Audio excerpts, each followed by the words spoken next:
إنما ذلكم الشيطان يخوف أولياءه. All that was shaitan. That whole propaganda that people are coming, they're gathering against you, they're going to come and get you, things are going to get a lot worse for you. All that was shaitan, Allah says. يخوف أولياءه. All he does is instill the fear of his friends into you. He wants you to be scared of his friends. That's one interpretation of the text, but equally applicable is another interpretation of the same text grammatically, which is all that was is shaitan, who only the people who are his friends get scared. So if you get scared, Quran is commenting, you become friends with who? Shaitan. يُخَوِّفُ أَوْلِيَاءَهُ. He's only successful in scaring his friends. So there's two things. He wants you to be scared of his friends, and if you do get scared, you just became friends with him. You just joined his party. يُخَوِّفُ أَوْلِيَاءَهُ فَلَا تَخَافُوهُمْ وَخَافُونِي إِن كُنتُم مُؤْمِنِينَ. Then don't be afraid of them. Be afraid of me if you in fact believe. Every time you and I stand in front of Allah, it's not just because we worship Allah. It's not just because we only believe in one God. That is also an acknowledgement that we fear no one but Allah, that we bow before no one but Allah, that we humble ourselves before no one but Allah. When every salah is a reminder that there is nothing else, no political circumstance, no rhetoric, no media, there is no bias against this, no crimes that are taking place, that will instill the fear of anyone other than Allah in our hearts. That is an acknowledgement every time you and I stand in prayer. فَلَا تَخَافُوهُمْ وَخَافُونِي إِن كُنتُم مُؤْمِنِينَ وَلَا يَحْزُنْكَ الَّذِينَ يُسَارِعُونَ فِي الْكُفْرِ. Allah is not done. He says, don't let those who are making a lot of efforts for furthering the cause of disbelief, those who are making so many efforts to destroy Islam, those who are making so many efforts to turn believers into disbelievers, those who are making so many efforts to further kufr on the earth, disbelief and disregard of God on the earth. They make a lot of efforts, they have a lot of money, they have a lot of resources, they have a lot of tools. Don't let all of their efforts ever worry you. لا يحزنك الذين يسارعون في الكفر. This is a principle of the Quran. We have forgotten this principle. Ustad Numan, have you seen what they're doing on this website? Do you know this video that they made? Do you know what they said on CNN? Do you know what they said on Fox?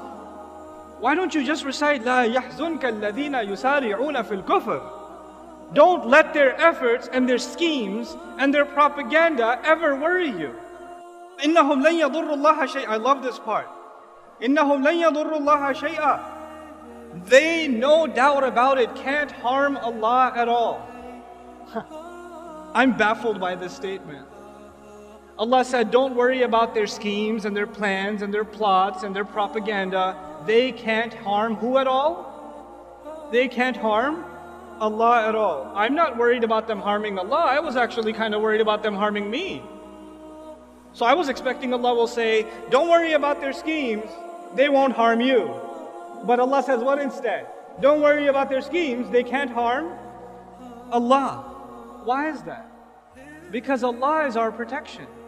It's like Allah is our shield, and they can't do anything about this shield. So you're safe, because you're with Allah. You're with Allah. They can't harm Allah. So you have nothing to worry about. لَإِنَّهُمْ لَن يَضُرُّوا اللَّهَ شَيْئًا. Then why is Allah giving them this opportunity to scheme and plot and further their cause and make things more and more difficult for the believers? يُرِيدُ اللَّهُ أَلَّا يَجْعَلَ لَهُمْ حَظًّا فِي الْآخِرَةِ. Allah wants that they get nothing, not even a little bit of the akhirah. Meaning there are people that are evil and they want to continue to do more evil and undermine and continue the path of injustice and oppression. Allah says, I'd like to let you dig your hole a little deeper, because that little good you have left in you, you don't even deserve it. Let you do your evil. Why are people so evil? Because Allah's punishment to them is He let them have it. You want to go this way? Go ahead.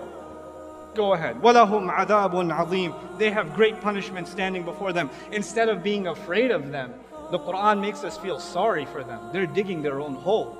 إِنَّ الَّذِينَ اشْتَرَوُا الْكُفْرَ بِالْإِيمَانِ. Now listen to this part. Then he turns his attention to within our own ranks. There are those who sold their belief with disbelief.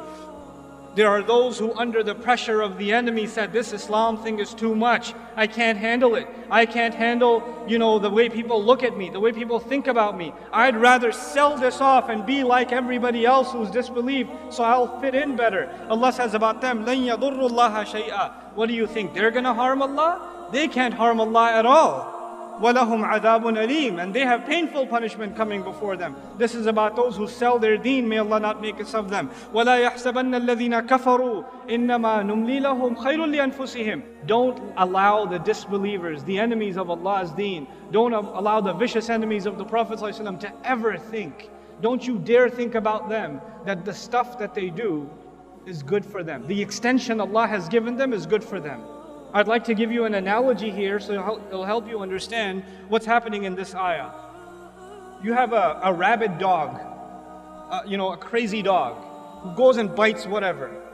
And then somebody says, why don't you just put it on a leash? And what Allah does is He puts this dog on, like you could say, 1,000-foot leash. It's a really long leash.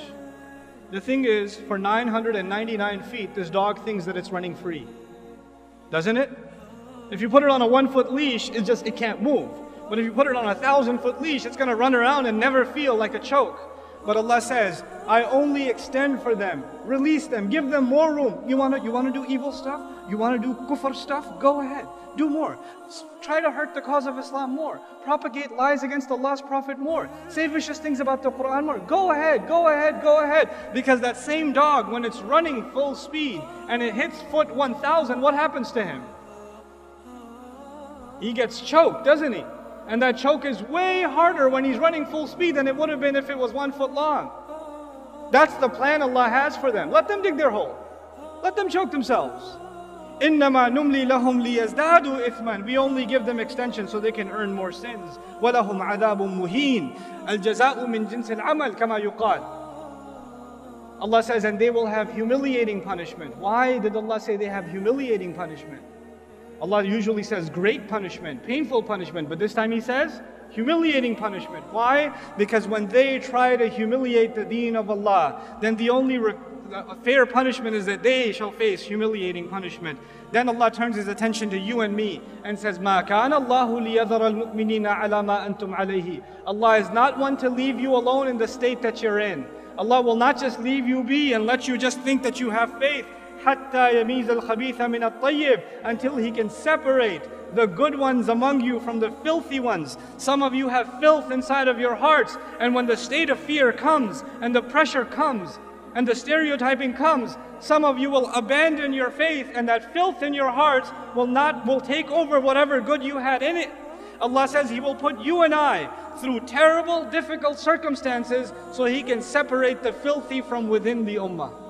And cut them out. May Allah not make us any of us from them. وَمَا كَانَ اللَّهُ لِيُطْلِعَكُمْ عَلَى الْغَيْبِ. And Allah will never be one to inform you of the unseen. People come to the shaykh, the imam, the scholar.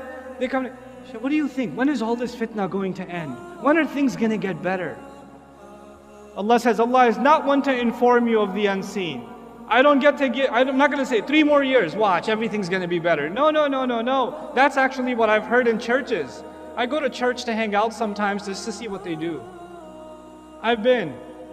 And I actually, last Christmas, I want to know how they do da'wah.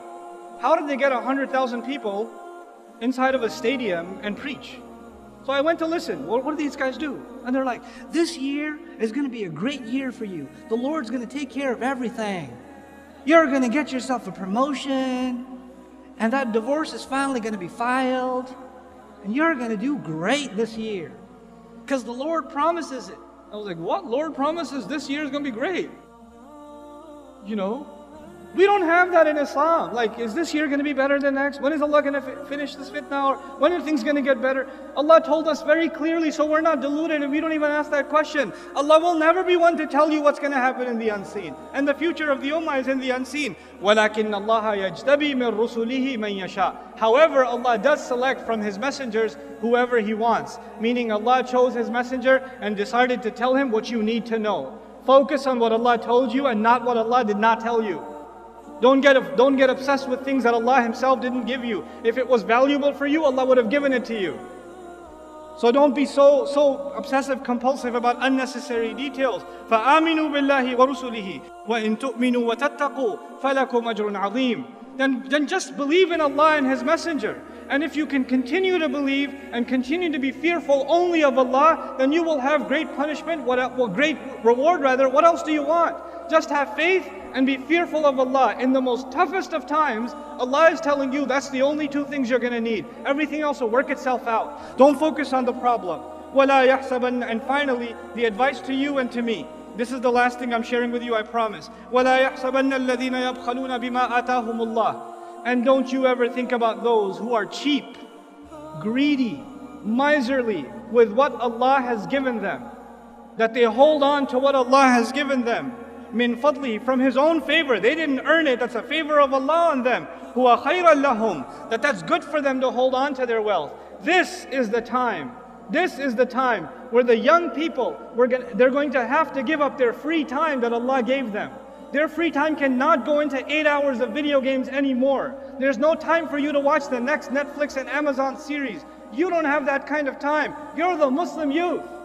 Allah has given you free time. Allah has given you talent. Allah has given you creativity. That creativity cannot go into you making stupid jokes on social media. It needs to be used in much more productive ways, because these people who Allah has given wealth and luxury and opportunity and health and talent, when Allah has given all of these things and they're cheap and miserly with it, they only use it for themselves. What does Allah say about them? That they think they get to use it for themselves is good for them? بَلْ هُوَ شَرٌّ لَهُمْ. It's bad for them.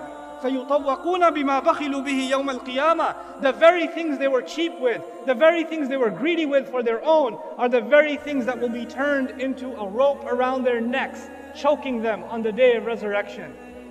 That time, that ni'mah, that rizq that Allah gave you, that you didn't put to the right cause, is going to come and choke you on the day of resurrection. May Allah not make us of them. وَلِلَّهِ مِيرَاثُ السَّمَاوَاتِ وَالْأَرْضِ. Man, what a thing to say. Allah alone owns the entire inheritance of the skies and the earth. What in the world is inheritance doing here? Allah is reminding you and me, whatever you own, whatever I own, whatever I enjoy in this life, I'm not going to get to keep it. At the end of the day, I'm going to be in the ground and somebody else will be driving my car. I'm going to be in the ground and somebody else will be wearing my clothes. And by the way, they won't be driving it for that long either. They're going to be in the ground too.